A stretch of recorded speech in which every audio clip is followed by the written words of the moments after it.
Imaginez une équipe de spécialistes, réunis au même endroit pour réussir à décortiquer un sujet et à en extraire tout ce qu'il y a d'important à savoir pour qu'on puisse améliorer notre quotidien.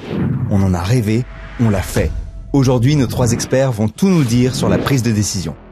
Olivier Sibony, professeur de stratégie à HEC Paris et à Oxford, docteur en sciences de gestion de l'Université de Paris Sciences et Lettres Dauphine, spécialiste de la prise de décision en entreprise. Ses travaux de recherche se concentrent sur l'effet de biais cognitifs et comportementaux, en particulier sur la décision stratégique, l'innovation et la transformation. Il est auteur et co-auteur de livres best-sellers sur le sujet comme Noise, vous allez commettre une terrible erreur, ou encore vous allez redécouvrir le management. Une décision, c'est de la stratégie, c'est son dada. Maël Le Breton, chercheur au CNRS, professeur à l'école d'économie et professeur assistant en psychologie à l'Université de Genève. Biologiste de formation, son approche vise à combiner les neurosciences cognitives, l'économie comportementale et l'apprentissage par renforcement pour fournir de nouveaux indices des comportements humains. Lauréat du prix Jeune chercheur de la Fondation Bettencourt en 2014 pour ses recherches sur les correspondances génétiques de la prise de décision. Il connaît notre cerveau comme sa poche. Georges Salinas, policier, ancien membre de la BRI pendant 20 ans, dont 6 ans en tant que chef adjoint. Il est notamment intervenu en tant que chef opérationnel lors des attentats de Paris en 2015. Il est aujourd'hui directeur de la sécurité de la présidence de la République et également inspecteur général des services de police. C'est aussi l'auteur de 3 romans, dont Par le verbe, par le glaive, très récemment sortis, dont on reparle à la fin. Les décisions importantes, le stress, les deux en même temps, il sait faire. Bienvenue dans Expert. La première question qui me vient sur la prise de décision, c'est est-ce qu'il y a vraiment des bonnes et des mauvaises décisions déjà? Je peux essayer de commencer. Il y a des mauvaises décisions, c'est sûr. Mais la question de comment on définit une bonne décision est une vieille question. Il y a en fait très schématiquement 2 manières. Il y a celle que tout le monde utilise qui n'est pas la bonne et il y a la bonne. Celle que tout le monde utilise qui n'est pas la bonne, c'est de dire que la bonne décision, c'est celle qui m'a donné le résultat que je voulais. Donc j'ai pris ce chemin-là plutôt que ce chemin-là. Ah, il y a un embouteillage, c'était pas la bonne décision. Le problème, c'est que ça, on peut l'évaluer qu'a posteriori. Et donc, en fait, dans les sciences de la décision, depuis à peu près 300 ans, on se pose la question de comment est-ce qu'on choisit la bonne décision a priori, c'est-à-dire avant de connaître le résultat du choix qu'on va faire, puisqu'on le fait par hypothèse dans l'incertitude. Et donc, la bonne question, c'est comment est-ce qu'on définit la bonne décision avant. Voilà. Donc, Alors, je suis 100% d'accord et je peux aussi répondre sous un autre angle. C'est que ça dépend du but. Je vais prendre un exemple un petit peu qui porte à controverse. Est-ce que je dois jouer au loto ?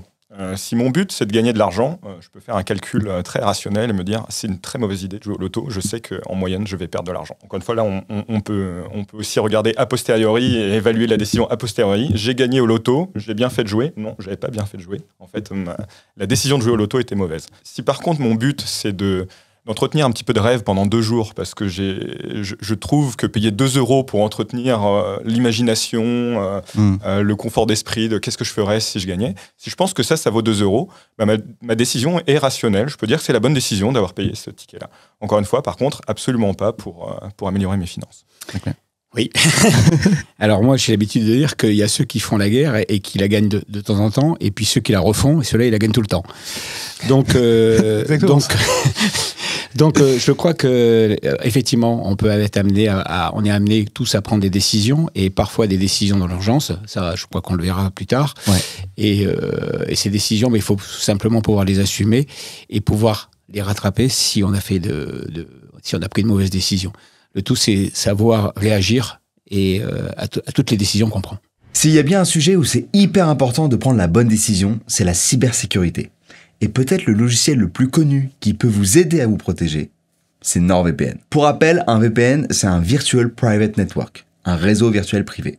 Ça permet de chiffrer les données qui entrent et sortent de votre appareil en se glissant entre Internet et vous. Donc vous l'installez sur votre ordi, téléphone, tablette, Apple Télé, Android Télé, et vous pouvez même avoir jusque 10 appareils sur le même compte. Après, aujourd'hui, NordVPN, ce n'est pas que ça. Il y a aussi une protection web qui bloque les sites malveillants et supprime les publicités intrusives, par exemple sur Twitch. Ou une protection des fichiers grâce à un système d'analyse des fichiers et logiciels pour bloquer ceux qui contiennent des virus. Et comme si ça suffisait pas, désormais vous avez également NordPass, un gestionnaire de mots de passe. Alors là, si vous voulez un hack pour ne plus avoir à prendre de décision, NordPass vous génère des mots de passe uniques et complexes pour chaque compte. Ça les stocke aussi de façon sécurisée et ça remplit automatiquement les mots de passe, carte de crédit, infos personnelles sur les sites visités. Et si jamais, NordPass fait aussi une analyse du web et vous prévient si vos informations personnelles sont compromises. Un gestionnaire de mots de passe, c'est vraiment la base pour éviter de se faire pirater. Je vous le conseille grandement. Et ça, c'est pour le côté cybersécurité. Mais il y a aussi le côté kiff, évidemment. Parce que oui, un VPN, ça permet aussi de faire croire à Internet que vous êtes à un autre endroit. Par exemple, vous êtes dans votre canapé et vous voulez à tout prix regarder Kung Fu Panda 4, et ben il est déjà dispo sur Netflix aux États-Unis. Sur les abonnements de 2 ans, vous avez une super offre avec 4 mois d'abonnement supplémentaire si vous passez par le lien nordvpn.com/SiriusNorth. Je le mets aussi en description. Profitez-en. Merci à NordVPN de sponsoriser cette vidéo, surtout que c'est un nouveau format, donc vraiment ils m'ont fait confiance et merci pour ça. Et moi je vous laisse regarder la suite de cette vidéo. Voilà, j'espère que pour l'instant ça vous régale. Love, peace, ciao. Ça se pratique, la prise de décision ? Est-ce que c'est comme un muscle qui se travaille ? Ça se pratique, oui, parce que en tant que quand vous êtes à la tête de n'importe quoi, d'une entreprise, mais moi c'est des services de police, on attend du chef qui prenne des décisions puisque tout le monde veut savoir ce qu'il faut faire. Et le chef, il intervient surtout en période de crise. Sur le quotidien, ça roule. Les effectifs savent ce qu'ils ont à faire et il n'y a pas de sujet. En revanche, quand on est en période de crise, c'est là où on attend des décisions de chef parce qu'on engage des choses très importantes. Il y a une autre nuance que je pense qu'il faut apporter d'emblée, c'est que la décision qui est bonne pour quelqu'un n'est pas forcément bonne pour quelqu'un d'autre. Et que donc, quand nous, on évalue les décisions et leur rationalité, on se pose la question du point de vue de celui qui la prend. Après, il peut avoir différentes fonctions objectives, mais ce qui est certain, c'est que le fait que vous jouiez au loto est une très bonne décision du point de vue de la Française des Jeux, ça c'est sûr. Bien d'accord. Donc, il y a aussi cette dimension-là à prendre en compte. Ça c'est sûr. Je pense que quand on donne un assaut contre des terroristes, je pense que les terroristes sont pas d'accord. Voilà. Et pour finir, est-ce qu'on peut entraîner la prise de décision ? Il faut savoir que c'est pas un module cognitif isolé. Une partie qui est fondamentale pour guider nos décisions, en particulier les décisions, on va dire, délibérées ou stratégiques, les décisions sur lesquelles on va se poser pas mal de questions pendant assez longtemps, c'est que ces décisions, elles se basent sur de l'information. Il faut qu'on récupère de l'information. Et ça, c'est quelque chose sur lequel on doit absolument s'entraîner. Après, apprendre à collecter l'information pertinente pour la prise de décision, c'est quelque chose, je pense, sur lequel on va peut-être revenir et qui est particulièrement important. Non, mais alors, je rebondis sur ces questions de l'information. C'est-à-dire que j'avais cette conception aussi, et à un moment, on m'a parlé de ce truc de parce que je n'ai pas les informations, je vais me lancer dedans et je vais prendre cette décision que j'aurais pas prise si j'avais eu les informations, et en fait, c'est la meilleure décision que je pouvais prendre. Ça peut arriver aussi, non ? Bien sûr que ça arrive. C'est un peu instinctif, je dirais, comme décision. C'est-à-dire qu'on fait, quand on prend des décisions, ça peut être des décisions qui sont prises parce qu'on a un projet et là, on a une décision à prendre qui est bien pesée avec tous les paramètres. Et puis, il y a celle que l'on prend avec les paramètres que l'on a, tout simplement. Et parfois, ça peut effectivement être pas exactement le résultat escompté, mais ça peut être aussi la très bonne décision. Et il est évident que quand on prend une décision surtout intuitive, on se base sur plein de choses. On se base aussi sur ce qu'on a vécu, sur son expérience, et on a aussi des conseillers. On n'est pas tout seul, pour justement prendre une décision qui peut être efficace. Et pour peut-être connecter ça à la première question, qu'est-ce que la bonne décision ? Il faut voir si on regarde ça d'un point de vue extérieur ou du point de vue de l'agent. L'agent, il va prendre des décisions basées sur ses préférences et ses buts, qu'est-ce qu'il veut faire, et sur son modèle du monde. Quelle information il a de manière générale. Quand tu dis l'agent, c'est celui qui prend la décision. Ok. Et du coup, ce modèle du monde, il ne correspond pas forcément à la réalité, il peut être faussé, etc. Donc quelqu'un peut prendre une décision avec des processus complètement rationnels, mais si c'est basé effectivement sur des mauvaises informations, sur un modèle du monde qui ne correspond pas à la réalité, il va se tromper tout en ayant effectivement appliqué des règles qui sont finalement les règles de la logique, du raisonnement, de la bonne décision. Et il est très possible qu'a posteriori, ils s'en sortent bien. Dans l'exemple que tu prenais, quand tu dis en gros, ils ne savaient pas que c'était impossible, alors ils l'ont fait, ils n'avaient pas les informations, donc ils y sont allés. Exactement. C'est bien terminé, c'est à ça que tu pensais. Ouais. C'est super quand on parle des gens qui l'ont fait. Ceux qui sont morts, on n'en parle pas. Ça s'appelle le biais du survivant. Ouais, d'accord. Et c'est tout le problème d'évaluer les décisions a posteriori. C'est la distinction par laquelle on commençait. Si a posteriori tu dis c'est parce qu'ils n'avaient pas les bonnes informations qu'ils y seront allés, donc c'est super, il ne faut pas avoir les bonnes informations dans la vie. Non, en fait, il vaut mieux avoir les bonnes informations. C'est malheureusement pas toujours possible, évidemment. Mais toutes choses égales par ailleurs, il vaut mieux avoir plus d'informations que moins quand même. Le biais du survivant, tu peux expliquer très vite fait Le biais du survivant, ça consiste à dire je regarde les gens qui ont réussi, je regarde ce qu'ils ont fait et j'en tire des conclusions. Donc 100% des gagnants au loto ont tenté leur chance, donc il faut jouer au loto. Ben non, 100% des gagnants ont tenté leur chance, mais la plupart des gens qui ont tenté leur chance n'ont pas gagné. Donc en fait, la bonne question, c'est quel pourcentage des gens qui tentent leur chance gagnent, et c'est pas quel pourcentage des gens qui gagnent ont tenté leur chance. Et en fait, on fait constamment cette erreur de raisonnement-là. On dit, je regarde par exemple les entreprises qui ont réussi, leurs leaders sont des grands visionnaires charismatiques qui croient très très fort à ce qu'ils font et qui ne tiennent aucun compte de ce que tous les autres leur disent quand ils leur disent qu'il y a un problème. Donc il faut être comme ça. On oublie qu'il y a des tas d'entrepreneurs qui sont comme ça et qui se sont plantés parce qu'ils sont comme ça et dont on n'a jamais entendu parler parce qu'ils se sont plantés. Donc ça, c'est l'erreur qu'on appelle le biais du survivant. Et ce qui est peut-être connecté avec ta discipline, c'est que ce biais il a été mis en lumière pendant la Deuxième Guerre mondiale. Les Américains analysaient leurs avions de chasse qui rentraient de mission pour essayer d'évaluer où est-ce qu'ils pouvaient renforcer les blindages. Et donc, ils ont cartographié un petit peu leurs avions, regardé où est-ce qu'il y avait des impacts de balles. Ils se sont dit, c'est là qu'il faut les renforcer. Et puis, il y a un statisticien qui a dit, mais en fait, on est en train de regarder les avions qui rentrent, là. Donc, ceux qui ont survécu. Donc, les impacts, là, en fait, c'est probablement l'endroit le moins important pour les avions. Et donc, si on ne prend pas en compte un processus de sélection, on peut prendre de très mauvaises décisions. Il y a toute une catégorie de biais plus générale qui sont les biais d'échantillonnage, en fait. Ne pas comprendre, justement, on parlait de prise d'information, ne pas comprendre comment a été générée l'information, ça peut être assez catastrophique sur la représentation, sur la qualité de la représentation du monde qu'on se fait au final. Georges, tout à l'heure, tu as parlé d'instinct.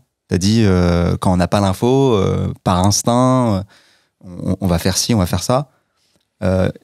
Est-ce qu'il y a une dissociation claire entre l'instinct et donc une sorte de cerveau, enfin je n'ai pas les termes, mais une sorte de cerveau instinct et un cerveau rationnel qui va peser Oui, encore une fois, on peut être dans le rationnel, c'est-à-dire qu'on on a un objectif qui est calculé, sur lequel on a eu des paramètres. Par exemple, nous, quand on a fait des opérations avec des assos, il faut savoir que, par exemple, quand on arrive sur place, quand j'étais, par exemple, avec la BRI, on a deux types d'interventions. On a ce qu'on appelle un assaut d'urgence et un assaut élaboré. Donc, un assaut d'urgence, en fait, c'est on va arriver et puis on va traiter l'urgence et on va traiter avec les informations qu'on a. Et donc là, effectivement, on va travailler sur l'intuitif, c'est-à-dire, voilà, ça se passe comme ça, on positionne les gens comme ça, on va rentrer comme ça, et avec les plans qu'on a, et on traite. Parce qu'on n'a pas le temps non plus d'attendre. Mais c'est un intuitif mesuré, j'ai l'impression, parce qu'il y a des entraînements et tout, non? C'est surtout un intuitif préparé. C'est un intuitif. Voilà, c'est un intuitif. C'est pas l'intuitif de n'importe qui. Tout à fait. C'est justement l'entraînement qui fait qu'on a un intuitif qui est préparé. C'est pour ça que les unités et les unités d'élite, mais toutes les unités devraient le faire, s'entraînent énormément pour avoir des réflexes, des fiches réflexes, je dirais à la limite, mais des modèles sur lesquels on se rapproche, en tout cas, pour ne pas être perdu si on doit traiter en urgence. Ouais. Et après, la deuxième partie, c'est quand on est sur ce qu'on appelait, nous, les assauts élaborés, c'est-à-dire qu'on a le temps. On va avoir plusieurs heures pour pouvoir travailler. Et donc là... C'est très rapide quand même, plusieurs heures. Ça arrive, ouais. On travaille vite. Ouais. On fait des assauts élaborés rapides. Ouais. Mais en fonction du temps qu'on a, parce que parfois, on peut avoir, notamment, on a connu des prises d'otages, où on négocie, et tout ça, c'est du temps de gagner pour pouvoir travailler sur un assaut beaucoup plus élaboré, et où là, on va calculer les choses au millimètre. C'est les mêmes parties du cerveau? Genre, par exemple, les deux assauts, est-ce qu'ils répondent aux mêmes parties du cerveau? Alors, c'est un peu compliqué parce qu'on essaie de se battre un petit peu contre le modèle, le cerveau reptilien, okay. Tout ça, qui sont des modèles qui sont à peine neuroscientifiques, qui datent vraiment des années 60. La décision, c'est quelque chose d'intégré. D'accord, ok. Mais c'est pas localisable géographiquement d'une certaine manière. C'est relativement localisable, mais les frontières sont assez floues. Enfin, c'est localisable aujourd'hui avec les outils qu'on a, c'est-à-dire on va regarder est-ce qu'il y a plus d'activité, mais de manière très, on va dire, macroscopique. Est-ce que ça veut dire que je peux délimiter la zone-là et dire cette zone-là qui fait cette opération-là, pas encore vraiment très précisément, quoi. Donc, il faut savoir qu'il y a les processus sont généralement réalisés de manière assez distribuée dans le cerveau et qu'on est encore en train de décrypter toutes les opérations. Donc, quand on dit là, j'ai plus utilisé mon instinct ou là, je me suis vraiment posé, j'ai réfléchi, etc., au final, en fait, la distinction, peut-être qu'on la sent, on a peut-être émotionnellement, mais en fait, il n'y a pas tant de distinction que ça. Après, il y a quand même des circuits qui sont spécialisés dans des réactions très bas niveau, enfin les réflexes, qu'on peut voir quasiment comme des réflexes. Et là-dessus, je voulais rebondir un petit peu sur ce qu'on disait sur l'intuition. L'intuition, ça peut être à la fois des réflexes quasiment ce qu'on appelle pavloviens, c'est-à-dire il y a des éléments dans notre environnement qui vont déclencher des réactions physiologiques et des décisions qui sont vraiment en dehors de notre contrôle. C'est un petit peu différent de l'intuition qu'on va appeler nous quasiment des habitudes, c'est-à-dire des processus de décision qu'on a entraînés, répétés, etc., qu'on va être capable de déclencher très vite. Mais typiquement, ça, c'est deux processus qui sont assez fondamentalement différents et qu'on pourrait référés à intuition, mais qui ne sont pas du tout identiques. Moi, juste, je voulais rajouter, c'est qu'effectivement, quand je parle d'expérience, je ne veux pas dire que l'expérience doit primer sur la décision obligatoirement. Ça serait même un faux ami sur certaines décisions à prendre. Donc, on est ouvert, en fait, il faut se baser sur l'expérience. En fait, ça peut nous aider, mais il faut être ouvert à tout. Parce que sinon on pourrait commettre des grosses erreurs en pensant qu'en fait on détient le savoir, la vérité, qu'on est sûr que c'est ça, alors qu'en fait on se plante complètement. Okay. Il est clair que quand on a des décisions à prendre, on se base sur plein de paramètres et l'expérience en est un, mais c'est pas le seul. Okay. C'est même ce que décrit Georges, l'erreur que moi je vois le plus fréquemment dans les organisations. C'est les gens qui sont convaincus quand ils rencontrent une nouvelle situation ou un nouveau problème que ça ressemble à quelque chose qu'ils ont déjà vu et que donc la solution qu'ils ont déjà appliquée va s'y appliquer. Et quand on part de ce mode de raisonnement-là, le biais de confirmation, qu'on connaît tous, fait qu'on va trouver toutes les raisons qui font qu'effectivement c'est une bonne idée d'appliquer la solution qu'on a en tête, de faire ce qu'on a déjà fait, grosso modo, de faire ce que notre expérience nous enseigne, et qu'on ne va pas être suffisamment attentif à toutes les différences que la situation actuelle présente et qui font qu'en fait on devrait faire autre chose. C'est pour ça qu'il faut, comme dit Georges, se méfier de ce mode de raisonnement par analogie, parce qu'en fait, il nous entraîne tout droit dans le piège du biais de confirmation. Alors, biais de confirmation, même si on le connaît tous, je veux bien qu'on fasse c'est la tendance à trouver ou à surpondérer les signes que ce qu'on pense déjà est exact et à ne pas prêter attention aux choses qui nous signalent que peut-être on se trompe. Ok. Si je peux même étendre, c'est même plus large que ça. On a même tendance à chercher l'information qui va confirmer notre point de vue initial. C'est quelque chose qui remonte très loin, qui est vraiment très présent très tôt en fait dans le processus de décision. Avant même que la décision commence, ça gouverne dans même la prise d'information. Ouais. Est-ce que vous avez développé des sortes de protocoles ou des méthodes ou des diagrammes, des tableaux, peu importe, pour déterminer, choisir la bonne décision? Le seul ici qui prend des décisions, c'est Georges. On se tourne vers lui respectueusement, parce que franchement, les protocoles... Les protocoles, c'est bien d'en avoir, mais je me suis rendu compte sur le terrain qu'en fait, on est quand même obligé de les faire évoluer. On fait des plans, et quand on est sur le terrain, on s'aperçoit que les plans, obligatoirement, il ne faut pas être complètement rigide dans ce qu'on a décidé, parce que ça ne se passe jamais comme on veut. Ok. Voilà. Donc, on peut avoir effectivement une ligne effectivement de conduite. Ça, c'est important de savoir quel est notre objectif, qu'est-ce qu'on va faire, où on va aller.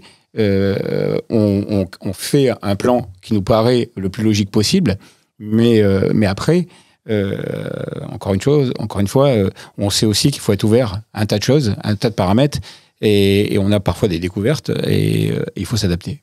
Eisenhower disait « Les plans ne servent à rien, mais la planification est indispensable. » Parce qu'en fait, si on n'a pas fait le processus de faire le plan vous permet d'être préparé à réagir à l'imprévu. Exactement. Sinon, on part à l'aveugle. Moi, je suis un grand fan de rugby. Et je crois qu'il y a je sais plus si c'est un joueur ou un entraîneur qui disait « Tout le monde a un plan de jeu génial avant qu'il se fasse taper sur la tête très fort. » Ouais.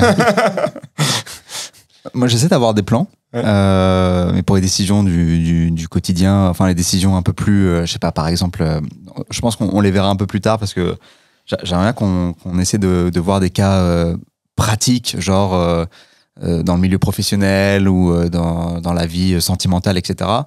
Moi, j'aime bien faire un tableau pour ou contre, où je mets tous les pour d'un côté, tous les contre de l'autre, et donc du coup, ça me permet de voir visuellement, d'essayer de comprendre l'impact de ma décision. Et l'autre technique que j'ai, c'est je fais un pile ou face. C'est-à-dire que je dis, voilà, pile, je vais faire ça, face, je vais faire ça. Je lance le pile ou face, je regarde le résultat, et en fait, souvent, au fond de moi, j'ai un petit « oh non » ou « ah yes ». Et donc, du coup, ça me donne ce que je veux vraiment. Et quand ça tombe sur la tranche? J'ai de la chance, ça arrive assez rarement. Il y a plein de techniques comme ça. La liste des pour et des contre, qui est vieille comme le monde, mais qu'on attribue souvent à Benjamin Franklin, qui expliquait ça, est une bonne méthode. On peut l'améliorer encore un petit peu, en allant un petit peu plus loin. Au lieu de faire les raisons pour ou contre, tu peux lister les critères sur lesquels tu vas prendre ta décision et dire quels sont les facteurs que je dois prendre en compte. Et ça va t'aider à être plus systématique dans la pondération des pour et des contre, et aussi à générer plus d'options, parce que pour ou contre, ça s'applique qu'à une seule option. Si tu as plusieurs options, tu as des listes de pour, des listes de contre, tu ne sais pas les comparer. Donc si tu sais structurer ta décision et dire voilà les critères en fonction desquels je vais choisir, par exemple, je sais pas, je veux choisir une voiture, je vais donner un certain poids au prix, un certain poids à la marque, un certain poids à la puissance, je sais pas. Tu vois, mais je vais avoir différents critères et je vais les appliquer systématiquement à toutes les dimensions. C'est un petit peu mieux dans la même logique que de simplement faire un tableau des pour et des contre. Donc si on part dans un truc plus abstrait, par exemple, accepter une offre de job à l'étranger versus qui est un peu moins bien qu'un job sur place qui est un peu mieux, mais j'avais vraiment envie d'aller à l'étranger, par exemple. Là, ce serait quoi les critères? Ce serait, par exemple... En fait, la logique demanderait que tu définisses tes critères avant d'avoir les offres de ces jobs-là. D'accord? Et que tu dises pas finalement, maintenant que j'ai ce poste à l'étranger qu'on me propose, j'ai très envie d'aller à l'étranger, mais que tu commences par dire qu'est-ce que je veux dans un job, quel est le poids que je vais donner à l'intérêt du job, au fait qu'il soit à l'étranger, à la personnalité de ma patronne ou de mon patron, etc. Et qu'en fonction de ces critères-là, tu ailles chercher des offres et que du coup, tu en trouves peut-être 3 à l'étranger et 3 en France, et que parmi celles-là, tu choisisses d'une manière plus équilibrée. Ok. Idéalement. Je ne dis pas que c'est aussi simple en pratique. Je pense que c'est assez important de se rendre compte qu'il y a plusieurs dimensions, on va dire, d'incertitude quand on doit élaborer une décision. La première, c'est vraiment de se poser la question quels sont ses buts, ses valeurs, ses critères de préférence. Et la deuxième, c'est qu'est-ce qu'on sait. Aussi parce que ça va guider en fait comment est-ce qu'on doit aborder la situation. Est-ce que je dois mieux comprendre si je préfère être à l'étranger ou je préfère avoir un job plus rémunérateur sur place? Ou est-ce qu'il me manque de l'information sur telle ou telle dimension que je dois aller chercher? Je sais très bien, par exemple, que je préfère un job mieux rémunéré, mais par contre, je ne sais pas exactement quelle est la fourchette qu'on va me proposer. Et en fait, se poser vraiment la question un petit peu de les éléments de la décision qui sont quel est mon but? Qu'est-ce que je préfère, qu'est-ce que j'aime, sur quoi je mets de la valeur et quelle est l'information que j'ai, ça permet aussi d'être un petit peu instrumental sur sa prise de décision et savoir comment améliorer la décision. Donc en gros, c'est le tableau pour ou contre, mais pimpé, amélioré quoi, sous stéroïdes, avec vraiment des critères à chaque fois. Et avec plus d'options, parce que si pour ou contre, ça s'applique qu'à un seul choix. Moi, je crois que c'est ses priorités, tout simplement, et sa motivation. Quand on est motivé, quand on reprend ton exemple, je veux dire, si on a envie d'aller dans un pays spécialement et qu'on est prêt à accepter un emploi qui intéresse moins, est-ce que la priorité c'est d'aller dans ce pays parce que je veux à tout prix le visiter, ou est-ce que je vais aller dans ce pays-là parce que l'emploi m'intéresse? L'emploi m'intéresse pas, mais je veux à tout prix aller dans ce pays. Donc ça, c'est une priorité. Donc je pense que tout simplement, il faut faire dans ton barème, ça serait un peu ça, c'est ses priorités, ses motivations, et en fonction, il y a des gens qui choisissent des métiers qui sont pas très rémunérateurs, mais qui adorent leur métier. Je veux dire, quand on choisit maintenant actuellement, soit d'être, je dirais policier parce que je connais bien le boulot, mais quand on choisit d'être infirmière, je veux dire, on sait aussi qu'on va pas faire fortune, mais on a envie de faire ce métier-là. En fait, la question que ça soulève plus généralement, c'est une fois qu'on a dit qu'il faut avoir des critères et qu'il faut avoir structuré sa décision et qu'il faut aller chercher des informations, la question à laquelle on n'a pas la réponse, c'est au fond, qu'est-ce que je veux? Ouais, exactement. C'est-à-dire que définir quels sont ces critères, c'est a priori très difficile. Et là, il y a plein de manières d'essayer de devenir plus malin là-dessus, mais la manière la plus évidente et la moins utilisée, en réalité, c'est tout bêtement d'aller demander aux autres ce qu'eux, ils en pensent. Quand Georges dit qu'être infirmière, c'est formidable, en fait, le meilleur moyen de savoir si c'est formidable, c'est de demander aux infirmières si elles aiment leur métier, si elles aiment leur métier. Et quand elles vous disent que oui, il y a de fortes chances que vous l'aimiez aussi. Alors, on pense tous qu'on est unique et qu'on a des goûts très différents et que ce qui plaît à quelqu'un d'autre ne me plaira pas à moi. C'est bien sûr vrai dans une certaine mesure, mais de manière générale, les préférences des autres nous renseignent assez bien sur ce qu'on va aimer nous. Et les non-préférences des autres, si vous allez dans une boîte où tout le monde est malheureux, il y a peu de chances que vous y soyez très heureux. Ouais. Donc, en fait, c'est une assez bonne source d'information. Donc là, on retombe sur ce truc d'aller chercher l'information. En fait, j'ai l'impression que pour aider à la prise de décision, l'information, c'est primordial. Eh oui. Après, je pense aussi qu'on a tendance à sous-estimer l'instrumentalité qu'on va avoir après notre décision. Un petit peu, on surestime en quoi les décisions vont changer notre vie, parce qu'il faut imaginer qu'après, il va encore y avoir des millions de petites décisions qu'on va pouvoir faire. Et je pense que quelque chose d'important à garder en tête, c'est qu'on n'est pas des passagers un petit peu impuissants de nos décisions.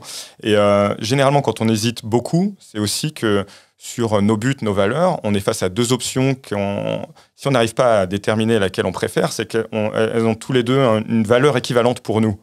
Si elles ont une valeur équivalente pour nous, ça veut aussi dire que le choix n'est pas si conséquentiel.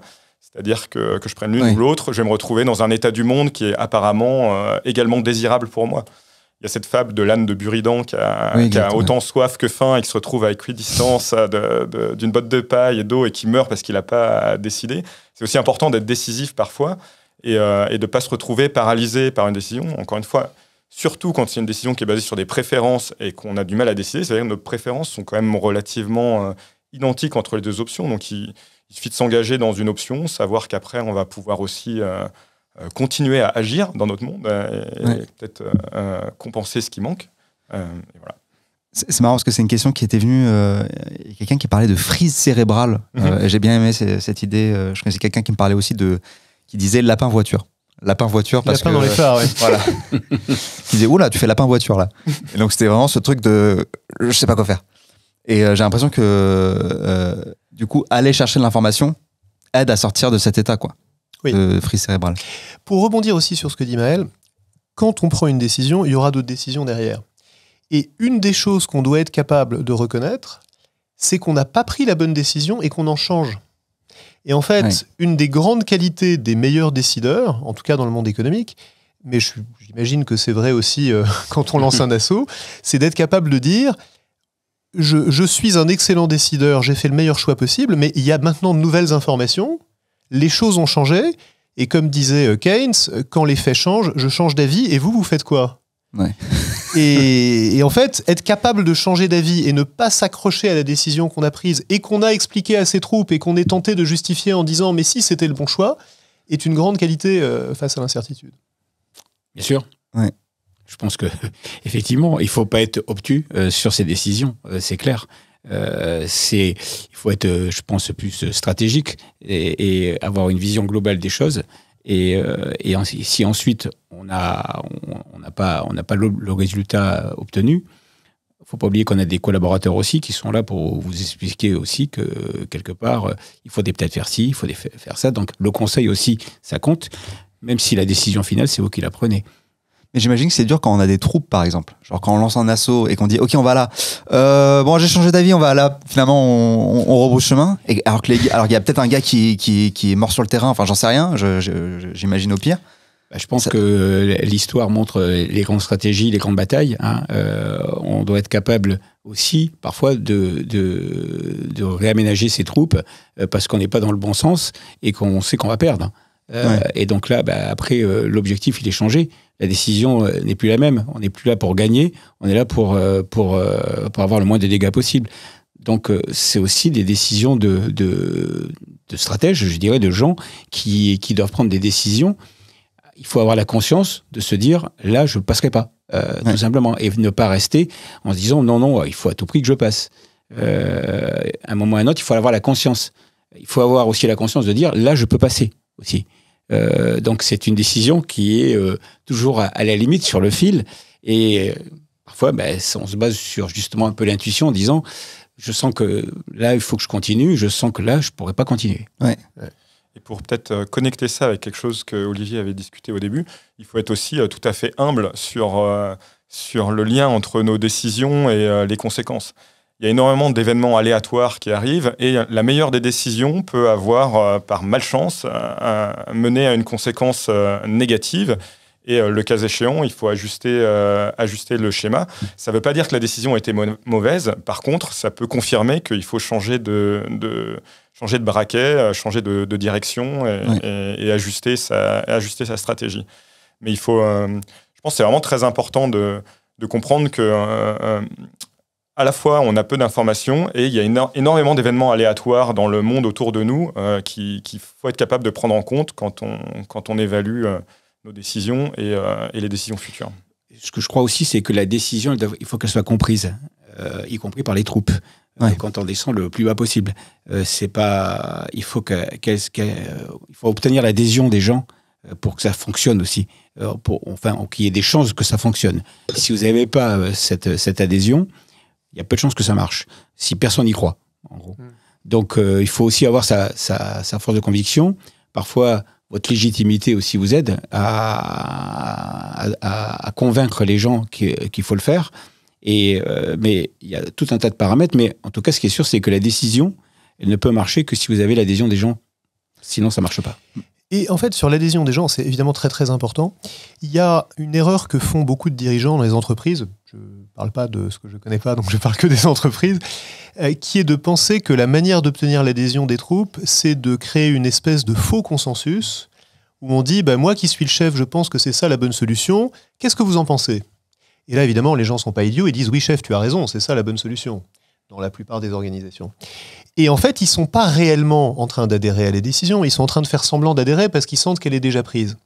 Ça, c'est très dangereux en réalité, parce que non seulement on n'a pas la vraie adhésion, mais surtout, on n'a pas eu le vrai input, le vrai avis des gens qui pourraient nous donner un avis et qui pourraient éventuellement nous dire qu'on n'est pas en train de prendre la bonne décision. Donc le vrai challenge pour le chef, c'est de créer un climat dans lequel il va d'abord obtenir des inputs qui peuvent aller à l'encontre de ce qu'il pensait, de préférence d'ailleurs en signalant pas trop ce qu'il pense au départ, de manière à avoir des inputs aussi divers que possible. Et ensuite, une fois qu'il a entendu des inputs qui forcément sont divers, parce que si la décision est difficile, tout le monde n'est pas d'accord, sinon c'est trop facile, là, d'être capable de dire « je suis le chef, je décide ça, et voilà comment je l'explique, voilà comment je vous motive pour qu'on y aille tous, et maintenant on y va tous, et c'est ça la décision ». Et ça, c'est une discipline que beaucoup de dirigeants ont du mal à adopter, parce que ça leur paraît plus facile dans l'instant de faire du faux consensus. Mais il faut être courageux pour prendre une décision, tout simplement. Donc ça, c'est le scénario parfait où on a le temps, etc. Mais donc, dans le scénario où on n'a pas de temps, vous faites quoi du coup? Vous expliquez après coup? C'est-à-dire que vous dites, vous revenez sur, par exemple, la mission et vous dites, voilà, là, j'ai pris cette décision pour telle et telle raison? Ou comment ça marche? Ça fait partie toujours des processus, les retours d'expérience et les rétex. Ouais. Donc, c'est fait pour ça. Et ça nous permet aussi d'évoluer sur nos processus et nos process de travail. Donc, obligatoirement, quand on fait une opération, il y a des choses qui vont pas marcher ou qui ont mal marché. Faut en être conscient. Bon, même si on a un résultat positif, on a toujours des points négatifs. Et donc ça fait l'objet d'un retour d'expérience où on voit avec tous les participants. Et à partir de là, on peut se donner une idée et voir quels sont les points à améliorer ou les points où on s'est raté. Ouais. Je pense qu'il y a beaucoup de plans dans lesquels les gens essayent d'évaluer les décisions qu'ils ont prises, mais pas celles qu'ils n'ont pas prises. C'est quand même très important de garder un historique aussi de ce qu'on appelle les contrefactuels, les choix qu'on n'a pas faits, quelles auraient été leurs conséquences, et essayer d'évaluer ça. Si on reste aussi uniquement focalisé sur ses propres décisions, on va rater un peu une partie de compréhension du monde. Donc garder en tête la contrefactuelle. Je ne sais pas si je suis un investisseur, je me construis mon portefeuille, peut-être qu'un autre portefeuille avec lequel j'avais hésité, je peux le garder, le simuler, voir comment est-ce qu'il aurait performé. Et ça, c'est aussi extrêmement important en fait sur l'apprentissage, de prendre en compte les choses qu'on n'a pas fait. Je reviens sur quelque chose qu'on a vu juste avant, ce qui était quand on s'enfonce finalement dans une décision. Et il me semble que c'est un biais, ça, non? On parle souvent de l'escalade de l'engagement, c'est-à-dire du fait que quand on est dans une mauvaise voie, on va y rajouter de plus en plus de ressources pour essayer de justifier la décision passée qu'on a prise. C'est l'escalade, par exemple, des aventures militaires. C'est les États-Unis au Vietnam qui disent on va rajouter de plus en plus de soldats pour que ceux qui sont morts ne soient pas morts en vain. Et en fait, c'est très difficile de sortir de ce piège-là tant qu'on n'a pas un changement de leader. En fait, la meilleure chose pour sortir de ce piège-là, c'est d'avoir un changement de leader qui dit mais qui est le crétin qui a décidé ça? Et moi, j'arrête parce que je ne suis pas en train de chercher à justifier mes décisions passées. C'est beaucoup plus difficile de prendre de la distance par rapport à ses propres décisions pour être capable d'arrêter l'escalade avant que ça devienne une escalade. C'est quelque chose de très commun qui est lié aussi à ce qu'on appelle en anglais la sunk cost fallacy, donc un peu le biais des coûts qui ont déjà coulé, irrécupérables. C'est-à-dire à un instant T, ce qui m'intéresse pour la décision future, c'est l'instant T. C'est pas tout ce que j'ai investi avant, c'est quelle est la décision rationnelle maintenant. Et effectivement, peut-être qu'avant, j'ai investi des choses, mais à l'instant T, c'est plus pertinent. C'est aujourd'hui, quelle est la décision qui va maximiser la probabilité d'atteindre mon but. Et donc, en fait, il faut vraiment se forcer à faire cet exercice d'oublier un petit peu toutes les décisions et les coûts qui ont déjà été investis. L'exemple caricatural, c'est j'ai acheté un billet pour aller à un concert. Il pleut, il y a des embouteillages, je suis un peu malade, j'ai pas envie d'y aller, mais quand même, j'ai acheté le billet, donc je vais y aller. En fait, si tu as acheté le billet, par hypothèse, tu peux pas le revendre. Donc de toute façon, c'est pas parce que tu vas passer une mauvaise soirée sous la pluie à être encore plus enrhumé que ça sera mieux. Tu l'as payé. Maintenant, la question, c'est est-ce que tu as envie d'y aller? Et en fait, on est tous assez fondamentalement incapables de raisonner comme ça. On se dit, j'ai payé le billet, je vais y aller. Ça, c'est le biais des coûts irrécupérables. Oui, ou quand on est au cinéma et on commence à regarder un film qui nous plaît vraiment pas, on se dit, bon, il reste 2 heures, j'ai déjà fait 1 heure... J'ai déjà perdu 1 heure, voilà, je vais rester. Ou les queues, les files d'attente qui sont très longues. J'ai fait la queue 10 minutes. Ouais. Je vais pas avoir admettre que j'ai perdu 10 minutes en arrêtant de faire la queue. Exactement, donc ça, c'est un biais. Depuis tout à l'heure, on tourne un peu autour du pot sur les biais, c'est-à-dire qu'ils viennent souvent dans la conversation. C'est quoi exactement un biais cognitif, globalement? C'est une source d'erreur fréquente et relativement prévisible. Prévisible dans sa direction et dans sa fréquence. Ça ne veut pas dire qu'on se trompe à tous les coups, mais on va avoir plus tendance à tomber dans le piège des coûts irrécupérables qu'à ne pas y tomber. On va avoir plus tendance à se surestimer qu'à se sous-estimer. Il y a un certain nombre d'erreurs directionnelles comme ça qui sont prévisibles. Donc ça vient parasiter la prise de décision. Et qui viennent parasiter la prise de décision par rapport à un idéal rationnel. C'est-à-dire que par rapport à ce qu'on disait tout à l'heure, qui est qu'il y a une bonne décision, encore faut-il qu'il y ait une bonne décision et qu'on puisse la définir, on peut expérimentalement montrer qu'il y a des erreurs qui sont plus fréquentes que d'autres, et c'est ce qu'on appelle les biais cognitifs. À savoir que ça s'applique surtout aux biais de décision, mais on a aussi des biais de représentation et des biais de raisonnement et de jugement qui s'appliquent là à la manière dont on intègre l'information, dont on combine l'information, ou même la manière dont on va se représenter le monde. Encore une fois, on peut imaginer que les illusions d'optique, c'est un biais dans nos systèmes perceptifs. Donc, ils sont là. Il y a énormément de processus neuronaux qui se basent sur des simplifications, des substrats biologiques qui, de toute façon, ont leurs limites et qui font qu'on ne se représente pas le monde exactement tel qu'il est, mais qu'on prend des petits raccourcis. Ok. Donc, ça nous atteint, j'ai l'impression, à tous les niveaux, en fait, à la prise d'information, au moment de la décision, quand on analyse le résultat de nos décisions. Exactement. C'est partout. Partout, de la manière dont on se représente le monde, à la manière dont on utilise l'information, à la manière dont on fait nos décisions, à la manière dont on évalue nos décisions, à la manière dont on discute nos décisions en groupe quand on les prend à plusieurs. Dans les processus mémoriels aussi, la manière dont on se remémore des choses, la mémoire est aussi biaisée, c'est absolument partout. C'est un miracle qu'on arrive encore à donner des assauts et à les gagner dans des conditions pareilles avec tous les biais qu'on a, mais heureusement il y a Georges. J'ai l'habitude de dire qu'on fait des choses dangereuses, mais on ne fait pas n'importe quoi, tout simplement. Donc justement, on essaie de ne pas tomber dans tous ces pièges, et c'est pas parce qu'on est un super service d'élite et qu'on est très bien équipé et qu'on est très bien entraîné qu'on va faire n'importe quoi. Nous, notre travail, justement, c'est souvent d'essayer d'éviter le conflit, et on privilégie, par exemple, la négociation, ce genre de choses, parce que c'est vraiment en dernier ressort qu'on y va. On n'est pas des va-t-en-guerre. Donc, d'ailleurs, même à travers le recrutement que je fais des opérateurs qu'on prend, que ce soit dans mon service actuel ou où j'étais avant, sont des gens qui sont tout à fait pondérés, qui ont une famille, des enfants et qui pensent aussi à leur famille. Mais quand on leur demande d'être très professionnels, c'est vrai que là, ils n'ont plus, enfin, on leur demande d'oublier un peu tout ça, de mettre ça derrière eux pour ne pas se polluer. Ok. Et nous, en tant que dirigeants, on doit faire aussi la même chose. C'est-à-dire qu'on évacue un peu tout ce qui nous pollue pour essayer d'être le plus clair possible. Mais j'imagine que, en fait, vous, quand vous prenez des décisions, les biais, ils sont pas forcément nommés, mais vous faites quand même l'effort d'essayer de pas être biaisé, etc. On est obligé de... Bien sûr, on fait l'effort parce que de toute façon, surtout quand on parle tout à l'heure d'assaut, là, on part quand même de vie humaine. Donc, il y a un engagement vital, d'où l'importance. Et je pense que quelqu'un qui est un général qui est sur son champ de bataille, il tient aussi à ses hommes. Donc, on a un engagement qui est très important. Après, je pense qu'on peut retrouver la même chose en entreprise. Je veux dire, si on prend des mauvaises décisions et qu'on retrouve tous les gens au chômage, je veux dire, on détruit aussi des vies. Ouais. Donc, c'est important. Et ça, notre boulot, c'est de justement avoir tous ces paramètres pour pas tomber dans la certitude, mais prendre quand même des décisions. Okay. Voilà. Et en fait, quand on prend des décisions, qu'elles soient très lourdes de conséquences ou un peu moins lourdes dans les entreprises, c'est pas en se disant il faut que je fasse attention à mes biais qu'on va prendre des bonnes décisions, parce qu'en fait ça on n'y arrive pas.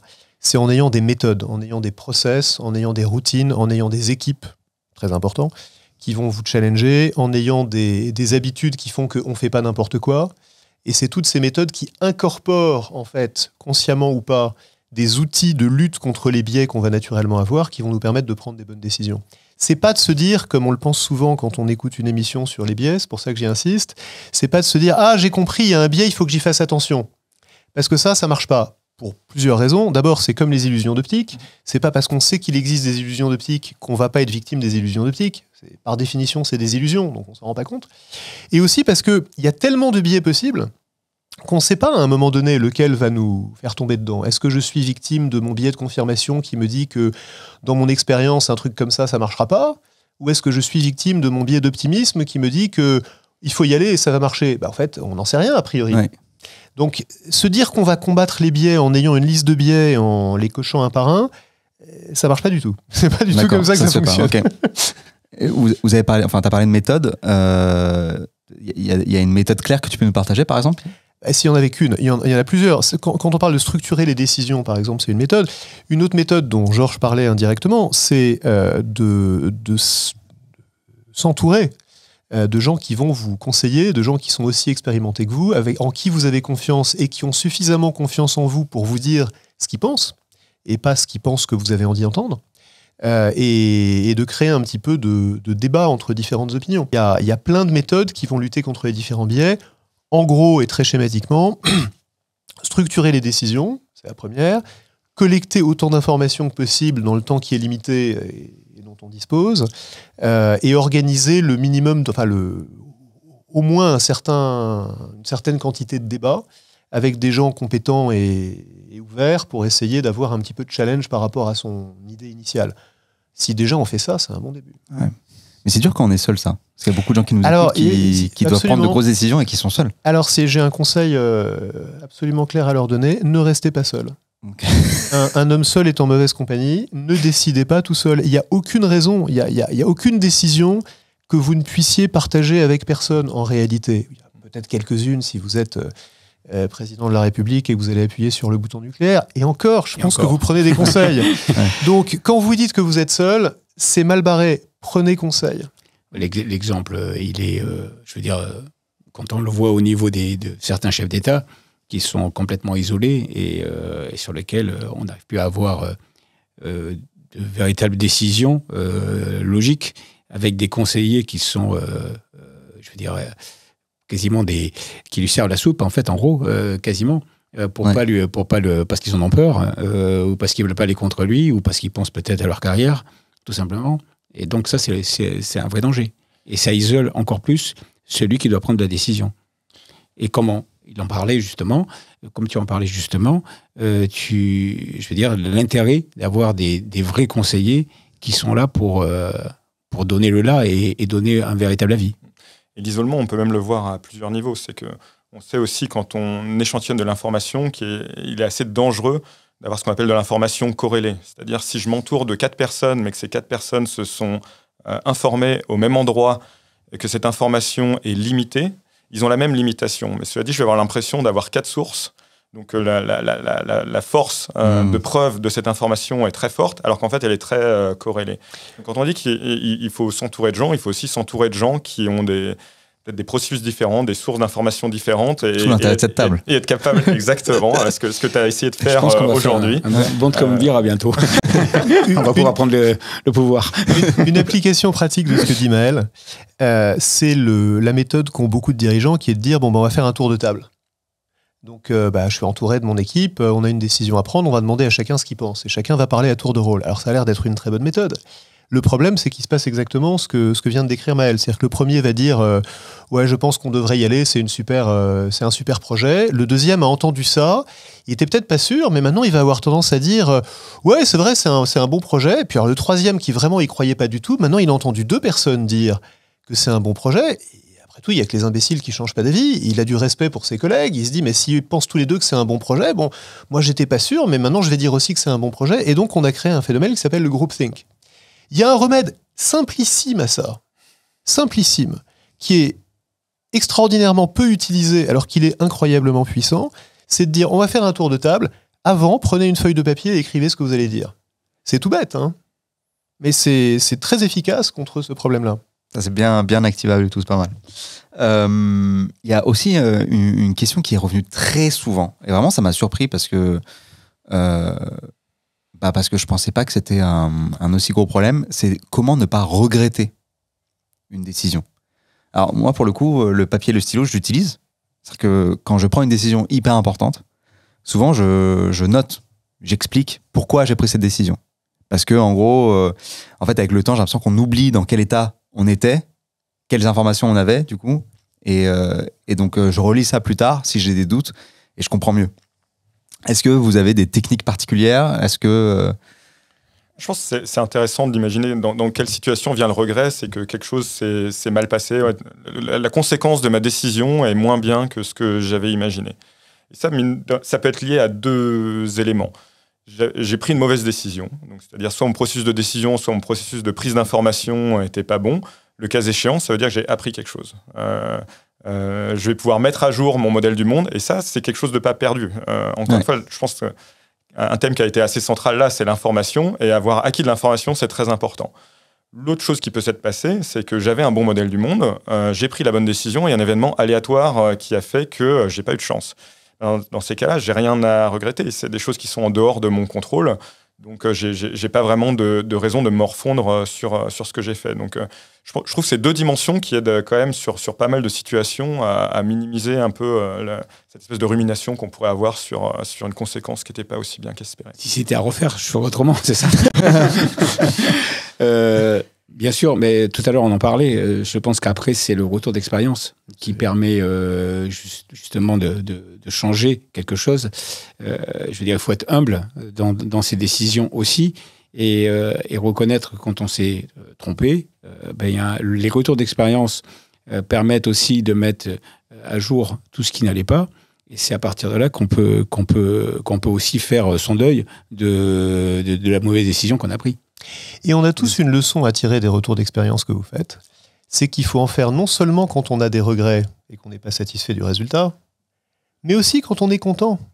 Quand la mission s'est bien passée et qu'on se dit, retour d'expérience, waouh, qu'est-ce qu'on a eu du bol sur ce truc-là, parce qu'on n'a vraiment pas fait ce qu'il fallait, on s'en est sorti, mais c'est vraiment un coup de bol. En fait, là, il y a un truc à apprendre. Et en fait, ce que font, en dehors des professionnels de l'action que vous êtes, ce que font très peu de gens, c'est tirer les leçons quand ça a marché. Ouais. Et en fait, il y a beaucoup à apprendre de ses succès aussi. On dit toujours qu'il y a à apprendre de ses erreurs. Oui, ça, heureusement. Mais en général, on y pense. On ne tire pas forcément les bonnes leçons, c'est un autre sujet. Mais quand on a réussi quelque chose, se demander si on a réussi parce qu'on a pris la bonne décision ou si, en fait, on devrait regretter sa décision bien qu'on ait eu du bol, c'est ça la question qu'il faut se poser. Ouais. Ça me fait penser à ce que tu disais, Maël, avec étudier aussi ce qu'on n'a pas choisi et où ça aurait pu nous mener. Bien sûr. Et dans ton journal où tu dis voilà les raisons pour lesquelles j'ai pris les décisions, ce qui est très important de noter, c'est quel est le contrefactuel, quelle est la décision que je ne prends pas. Parce que peut-être que tu t'apercevras quand tu diras je regrette ma décision, qu'en fait si tu avais pris l'autre décision, ça aurait été encore pire. Oui, c'est vrai. C'est vrai. Très juste. Je vais l'ajouter dans mon journal. Et la définition scientifique du regret est vraiment axée sur les conséquences des actions. Enfin, les conséquences, le résultat, on va dire, après une décision. Et encore une fois, ce résultat, il est parfois lié à la décision et parfois pas. Donc, c'est intéressant, c'est vraiment important de déconstruire à la fois quelle décision on a prise, quel a été le résultat et comment est-ce que le résultat est causalement lié à la décision qu'on a prise ou pas. Très clair. On va passer sur un autre chapitre, un peu plus voilà, tout ce qui est émotion, stress, intuition, donc peut-être moins biais cognitif et cérébral, et encore, en vrai, et encore. Je me demandais, c'est quoi l'impact du stress sur la prise de décision? Est-ce que ça nous fait prendre de moins bonnes décisions ou au contraire de meilleures? Difficile de répondre. J'avoue, je dirais on s'est tous tournés vers Pour toi. le savoir, il Ouais. faudrait qu'il y ait des situations sans stress, comme vous en connaissez pas. Exactement. Il n'y a pas une décision qui est pas prise dans un moment de stress. Alors, après, il y a du stress positif et du stress négatif. Le stress paralysant, je dirais, c'est celui qui est négatif. C'est-à-dire qu'on est tellement stressé qu'on ne sait plus quoi prendre comme décision et on écoute un peu le premier qui parle et on n'est plus du tout dans le match, je dirais, pour prendre une décision. Et puis, il y a le stress positif, c'est-à-dire la motivation, qui en fait motive. Je pense un peu comme un joueur de foot qui va rentrer dans un match hyper important parce que c'est la finale de la Coupe du Monde et qui va être stressé parce que tout le monde le regarde. Il est regardé par des millions de gens et quelque part, il a un stress, mais un stress positif parce qu'il va donner le meilleur de lui-même. Donc, je pense que le stress est important. Sans stress, on n'est pas dans je pense pas qu'on est dans la bonne décision. Mais en revanche, il ne faut pas tomber dans le stress négatif. Je vais changer un peu la terminologie. Je vais dire un stress d'action et un stress d'inaction. Est-ce que, par exemple, lors de moments très graves comme des attentats, etc., du coup, vous êtes dans un stress d'action ou en mode, OK, là, tout se joue, c'est hyper important, on compte sur moi? On est un peu dans les deux, hein. C'est-à-dire qu'on sait d'abord, nous, quand on est appelé, en général, il y a personne d'autre derrière. Donc, c'est nous qui devons y aller. Donc, on n'a pas le choix, déjà. Ouais. Et puis après, on est hyper organisé. Donc, même si on a un stress important, tout à l'heure, on parlait des entraînements, de tout ce qu'on fait en préparation et qui fait que ça diminue le stress. On sait qu'un assaut, ça va provoquer peut-être, je ne sais pas, je n'ai pas de pourcentage, mais on va perdre peut-être, on peut perdre sur un stress 40% de ses capacités. Donc, si on augmente l'entraînement et qu'on fait monter le volume techniquement des gens, obligatoirement, ces 40%, ils vont tomber à 20% parce qu'on est beaucoup plus préparé. Oui. Donc, d'où l'intérêt, justement, de tout ce travail répétitif parfois, de préparation mentale aussi à une gestion de stress dans un moment qui va être difficile. Okay. Le stress, c'est une réaction physiologique à des stimulations environnementales bien définies.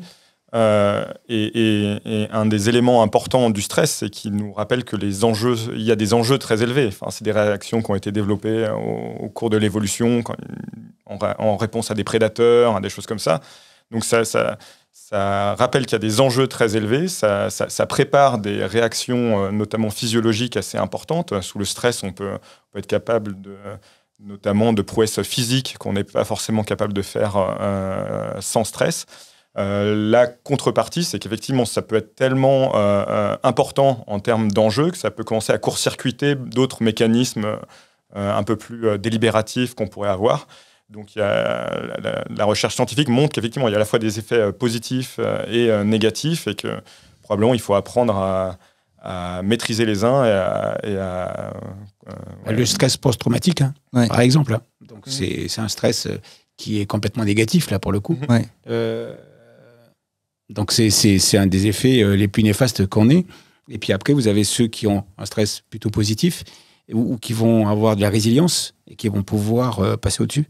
Ouais, donc on peut pas simplifier les choses en disant que le stress est forcément négatif pour une prise de décision ou positif. C'est-à-dire qu'en fait, Ça va dépendre de quel type de stress, de notre personnalité, de quel type de décision il s'agit, etc. Exactement. Okay. Indépendant du stress, il y a une notion qui est liée mais un peu différente, qui est le sentiment d'urgence. Le fait qu'on se sente obligé de prendre une décision dans l'urgence. Il y a évidemment des situations où c'est réel. Mais en dehors, parmi les gens qui t'écoutent, il n'y en a pas beaucoup qui prennent des décisions du même niveau d'urgence que Georges et ses équipes. Il y en a peut-être quelques-uns. Il y a des médecins qui travaillent aux urgences. Ouais. Il y a des gens qui prennent des décisions dans l'urgence. Mais l'immense majorité des gens qui invoquent l'urgence pour prendre une décision, en fait, ne sont pas dans l'urgence. Et quand ils parlent d'urgence, en fait, ce qu'ils disent, c'est moi qui décide et je ne veux pas vous écouter. Donc je mets en garde, en particulier les dirigeants d'entreprise, contre cette idée généralement complètement fausse qu'il faut qu'on décide tout de suite parce que n'importe quelle décision vaut mieux que pas de décision du tout. C'est pas vrai. Il y a beaucoup de décisions qui sont pires que pas de décision du tout dans la plupart des situations. Pas quand on est face à des terroristes qui ont pris des otages. Mais c'est heureusement pas le cas de la plupart des gens qui nous écoutent. Donc ne surestimons pas le poids de l'urgence dans nos décisions et n'utilisons pas l'urgence comme un alibi pour ne pas avoir le processus délibératif, la structuration, le travail de groupe qui va nous permettre de prendre la meilleure décision possible. Il y a des modèles de prise de décision mathématiques très élégants qui formalisent ça sous le compromis vitesse-précision. Donc une décision, on peut voir ça comme un processus d'accumulation de preuves ou d'informations jusqu'à ce qu'on atteigne un seuil où on se sent confortable de prendre une décision. Plus je vais avoir du temps, plus je vais pouvoir accumuler en fait, l'information pour atteindre une bonne décision. S'imposer de raccourcir le temps de décision, c'est s'imposer de raccourcir sa prise d'information. Et c'est là où ça peut être un petit peu problématique, et où je rejoins tout à fait ce que disait Olivier. Et ça, on peut vraiment le formaliser avec des modèles, cette espèce de compromis information-temps. J'ai l'impression que, si je t'écoute, Olivier, l'urgence est souvent donnée comme excuse pour décider seul, en fait, aussi quelque part. En fait, dans les organisations, l'urgence et l'analogie avec les gens qui prennent des décisions sous forte pression, qui sont bien sûr des modèles et des inspirations, va nous servir d'alibi pour dire, en fait, moi qui suis PDG et qui fais une acquisition, je suis comme Georges qui doit donner l'assaut, il faut que je décide et c'est à moi d'être un leader et de décider. Oui, c'est à vous d'être un leader et de décider, mais enfin, vous avez quelques jours ou quelques semaines devant vous, vous n'avez pas quelques minutes comme Georges. Donc le processus n'est pas obligé d'être le même. Ouais. Et souvent, c'est un alibi pour décider tout seul. C'est un peu... ça n'a rien à voir, mais ça fait penser à Spinoza en philosophie. Mais alors là, pour le coup, c'est marrant parce que je me demandais si on allait en parler de ça, mais bon, on verra. Spinoza, il est déterministe. C'est-à-dire que pour lui, en gros, on n'a pas de libre arbitre. C'est-à-dire qu'on ne va pas vraiment faire de choix. On a l'impression, on a la sensation de faire un choix, mais ce n'est pas vraiment un choix. Et en gros, il parle de cette prise de décision, de cette prise d'information, pardon, où en fait, il y a comme une balance dans laquelle on va mettre des informations. Et ensuite, la balance se fait. Ça se fait tout seul. C'est-à-dire que c'est pas moi qui fait peser un truc plus lourd que l'autre. C'est naturellement, ça se fait. Et donc, moi, juste, je suis, en fait, la pesée, quoi, quelque part. Est-ce qu'on a des infos en neurosciences là-dessus ou est-ce que le libre arbitre existe? Est-ce qu'on prend vraiment des décisions en fait? Vous avez 30 secondes, Maël. Est-ce que le libre arbitre existe d'après les neurosciences? Pour le coup, je vais répondre une décision dans l'urgence. Ouais. Pour moi, c'est pas une question de neurosciences. La neuroscience, elle s'intéresse vraiment à on va dire, l'implémentation biologique de processus, et elle ne répond pas forcément à ces questions philosophiques, en tout cas pas pour le moment. Je dirais qu'on n'a pas les moyens de trancher cette question qui est très philosophique, phénoménologique presque, par des neurosciences. Voilà, il faut se garder un petit peu de l'aura des neurosciences pour répondre à ce genre de questions. Ce que j'avais cru voir, mais peut-être que je me trompe, qu'en gros, on avait vu que lorsqu'on prend une décision, la décision est prise avant que j'ai conscience d'avoir pris la décision. Encore une fois, c'est un petit raccourci parce qu'on peut on peut décoder des signaux dans le cerveau un petit peu avant la décision. Mais est-ce que ça veut dire que... on n'a pas encore le mécanisme causal, c'est-à-dire qu'on est peut-être juste en train de la voir émerger et avant qu'elle arrive à notre, on va dire, notre conscience... Mais ça ne veut pas dire qu'on peut l'arrêter à ce moment-là, que la décision serait prise sans qu'on n'en ait jamais eu conscience. Encore, on a beaucoup tendance à surinterpréter les résultats en neurosciences et à leur donner, encore une fois, une dimension très philosophique et très profonde qu'ils n'ont pas encore. Je ne dis pas qu'ils n'auront jamais, parce que c'est comme le but de comprendre la décision et puis ses aspects aussi très méta-cognitifs. Mais pour l'instant, en tout cas, je pense qu'il faut rester assez humble sur ce qu'on sait. Ouais, j'étais curieux, j'avoue. Je me suis dit, on l'attend. On l'attente. On parlait de stress et on a vu l'impact que ça a eu ou que ça a sur la prise de décision. Est-ce que c'est pareil pour les émotions? Souvent, j'ai l'impression qu'on dit aux gens non, écoute pas tes émotions, fais ce truc de pour ou contre avec tes critères, etc. machin, mais sois raisonné. C'est-à-dire que c'est vraiment la raison avec un R majuscule, quoi. Est-ce que les émotions peuvent être un guide ou au contraire, est-ce que ça peut nous flouer? Je pense que c'est un peu une fausse dichotomie qu'on hérite de Descartes, enfin de siècles d'histoire de la pensée très intéressante. Mais par exemple, quand on discutait des différentes dimensions qui guident nos décisions, il y a nos préférences et l'information. Nos préférences, c'est les émotions. Qu'est-ce que j'aime? Quels sont mes buts? Comment est-ce que je réagis à ce type de dimensions? Elles sont intrinsèquement liées à notre capacité à évaluer les dimensions ou les options qui nous intéressent. On ne peut pas prendre une décision dirigée vers un but de manière purement délibérative, sans faire appel à nos émotions pour évaluer les options qui sont en jeu. Donc aujourd'hui, je pense qu'on cherche vraiment à faire des modèles beaucoup plus intégrés. Alors effectivement, il y a ce qu'on appelle des émotions incidentales, c'est-à-dire des choses qui ne sont pas liées au contexte de décision, qui peuvent venir parasiter la décision. Mais une décision se base de toute façon sur une évaluation affective. Donc les émotions font part de la prise de décision rationnelle. Ok. Motiver les troupes. Mais le pire, c'est de leur dire, d'aller au niveau des tripes. Ouais. En fait, c'est un peu ça, schématiquement, je dirais. Donc, il ne faut pas tomber là-dedans non plus. Mais l'émotion, elle est présente.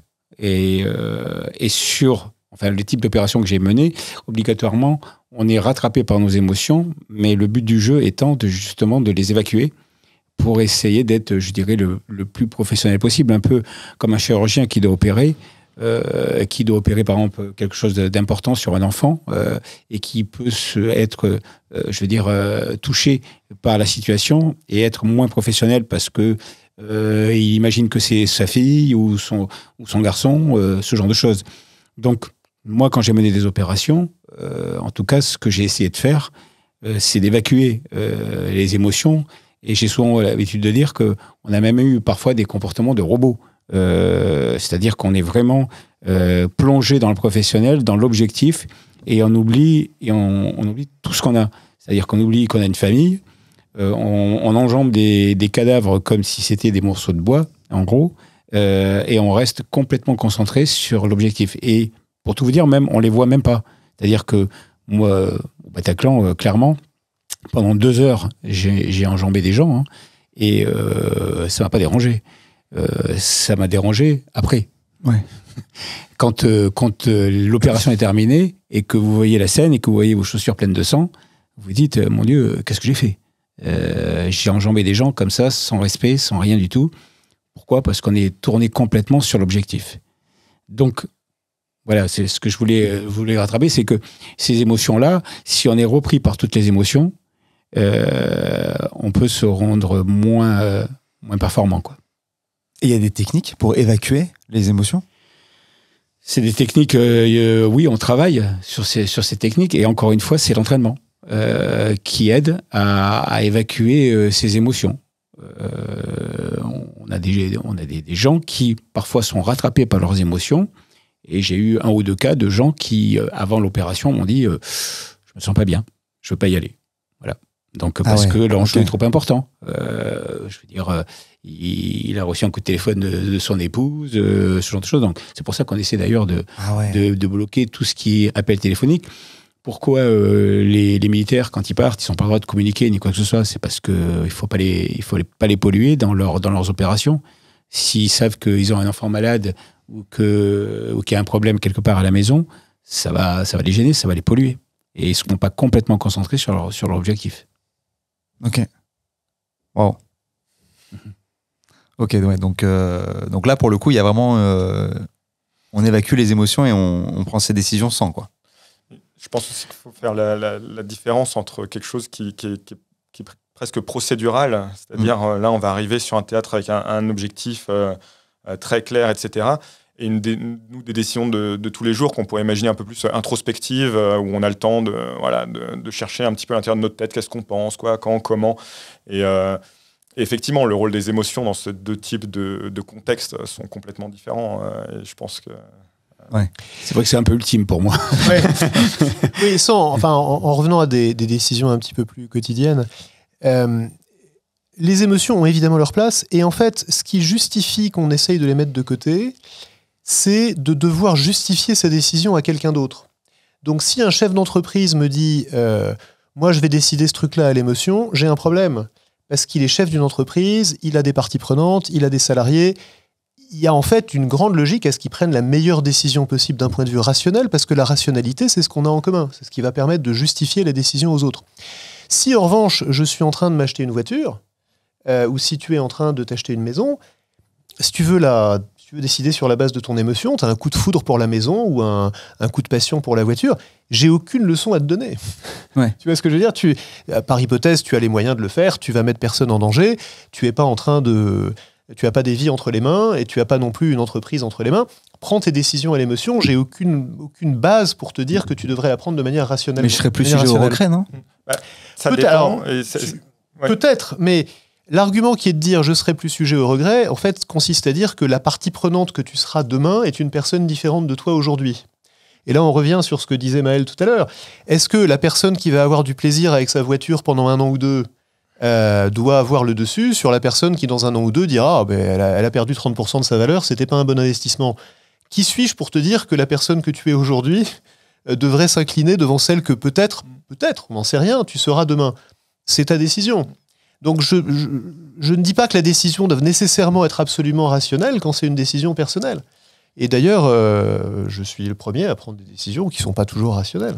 Et si je peux même apporter moi aussi. un éclairage là-dessus. Ma femme me le dit souvent.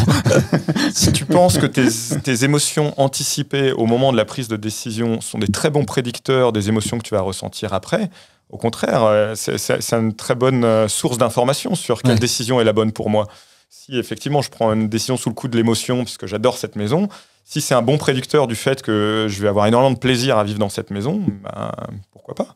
Bien sûr. Les émotions, c'est aussi des anticipations d'états émotionnels futurs. Et si cette anticipation est bien calibrée, c'est en fait des excellentes sources d'informations sur l'état du monde futur. Il est utile de savoir quand est-ce qu'elle a des chances de ne pas être bien calibrée. Exactement. Connais-toi de foudre. Par exemple, il est probable que quand on achète une voiture parce qu'on la trouve formidable, le plaisir qu'on a à la conduire dans les embouteillages ne soit pas aussi grand que celui qu'on anticipe, par exemple. Tout à fait. Sur tout ce qui est cerveau physique, est-ce qu'il y a un impact des hormones sur la prise de décision ? Le cerveau est un organe biologique, donc il répond à énormément de signaux biologiques. On a discuté du stress, par exemple. Le stress n'agit pas en tant qu'entité magique stress. Il nous fait sécréter du cortisol, des peptides, des composés biologiques. Et ces composés biologiques ont un effet sur la prise de décision. Donc oui, après...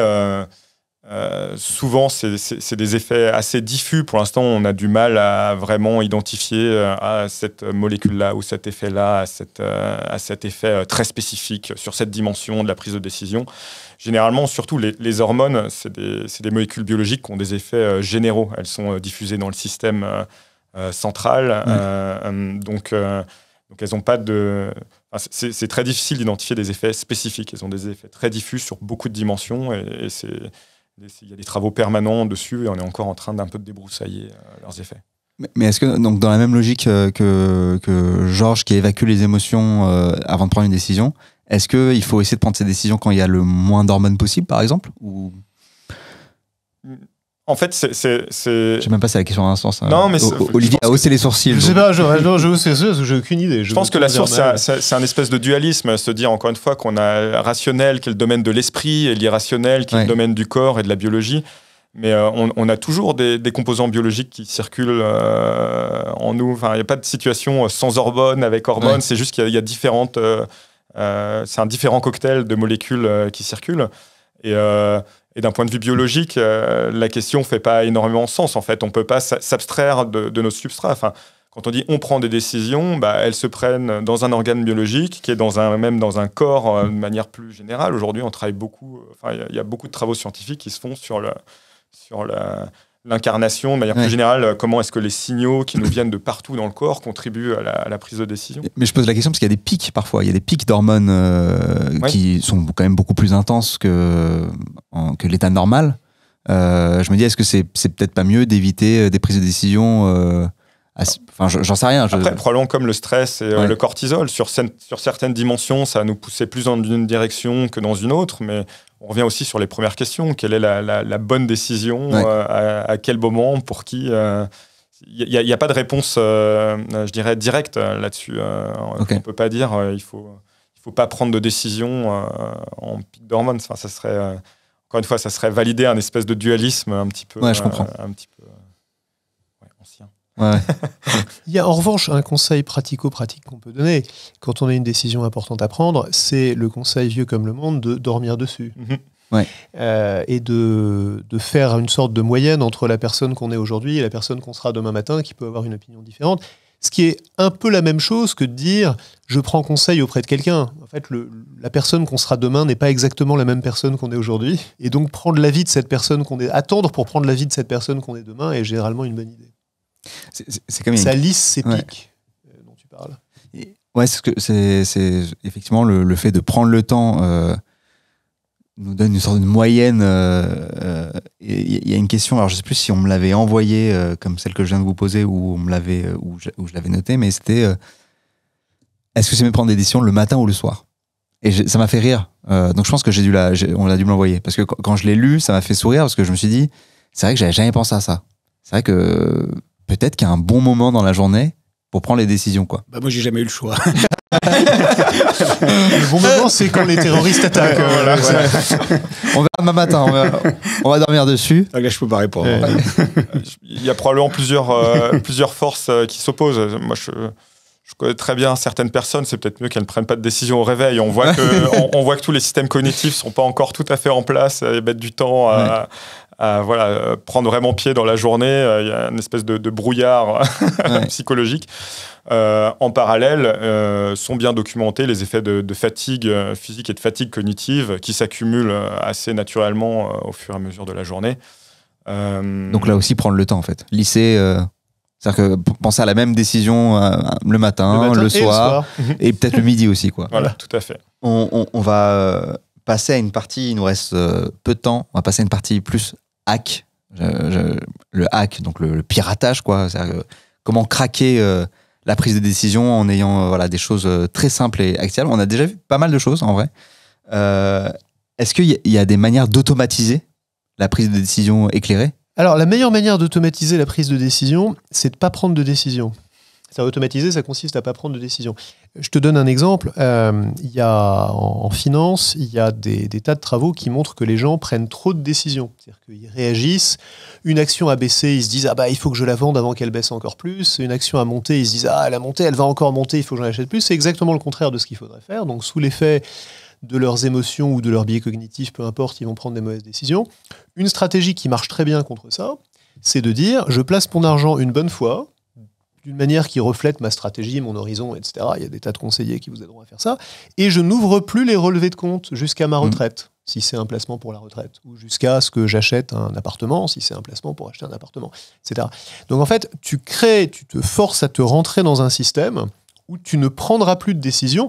Tu peux les prendre, tu peux ouvrir ton relevé de compte, tu peux override le système, mais tu crées un système dans lequel tu auras le moins possible de décisions à prendre, comme ça tu feras le moins d'erreurs possible.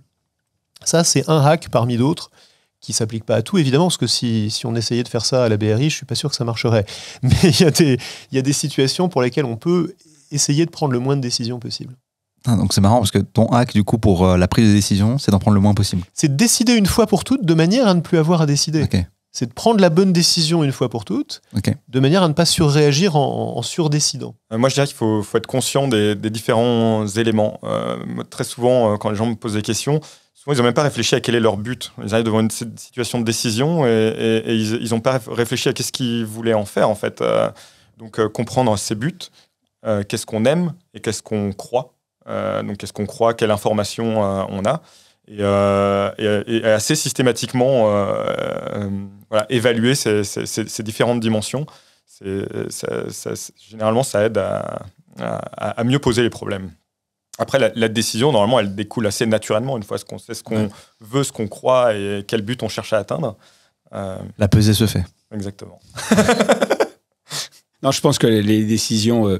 Je pensais un petit peu à. Je faisais une analogie avec la communication. En gros, quand on fait de la communication, quand on veut répondre tout de suite, en général, on se plante assez souvent.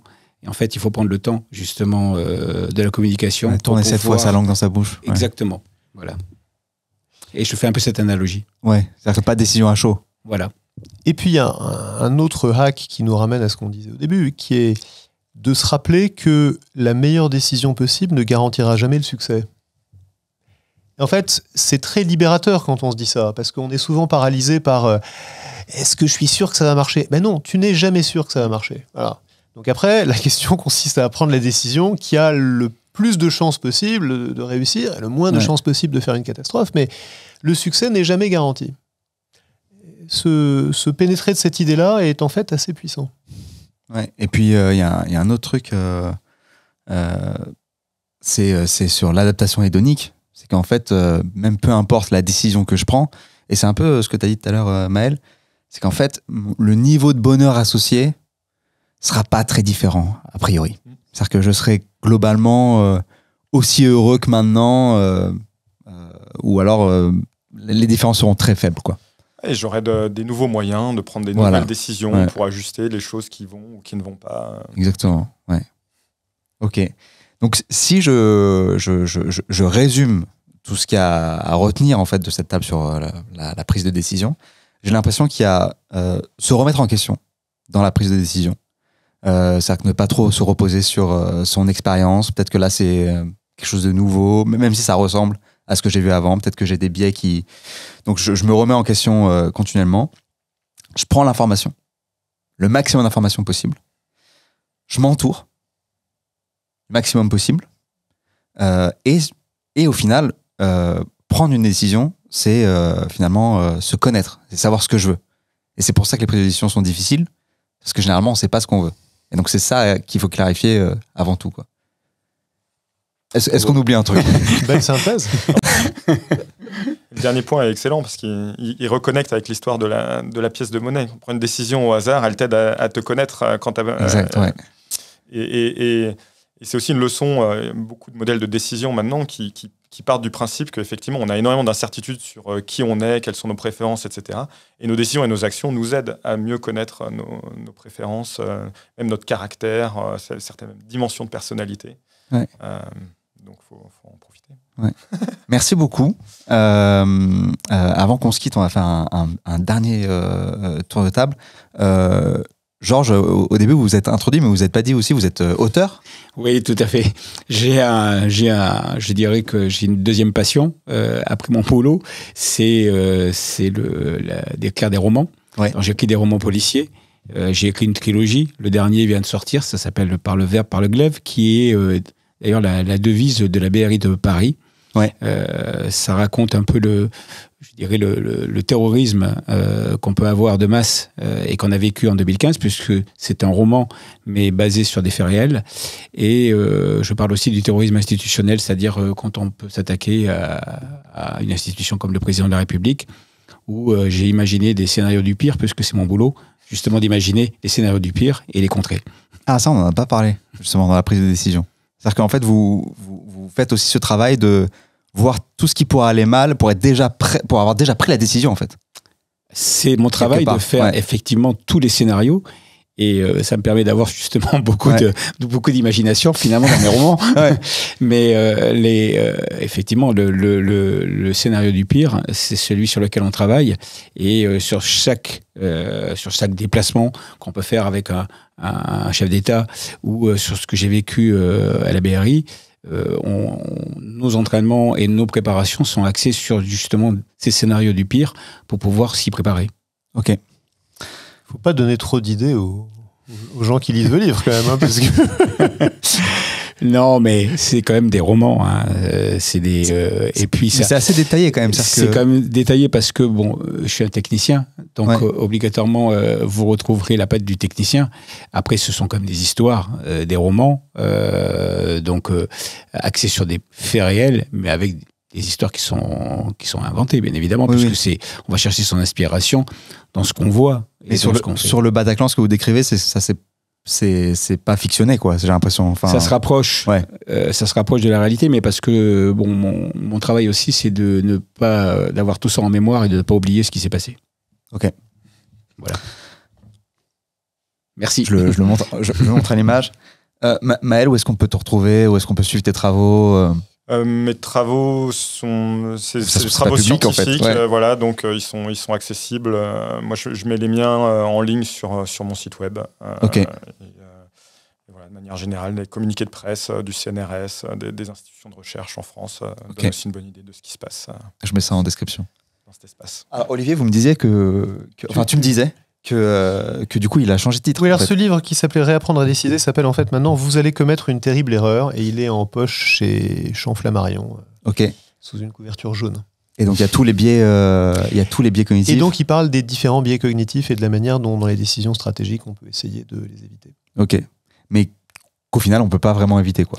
Qu'au final on peut éviter en ayant des méthodes de décision collectives qui permettent de prendre des meilleures décisions. Parce qu'en fait, en étant plusieurs, du coup, nos biais Exactement. Se rebalancent d'une certaine manière. Ok, très clair. Merci à vous d'avoir un peu inauguré ce format. Et c'était trop cool de vous avoir. Merci beaucoup. Merci. Merci. Merci.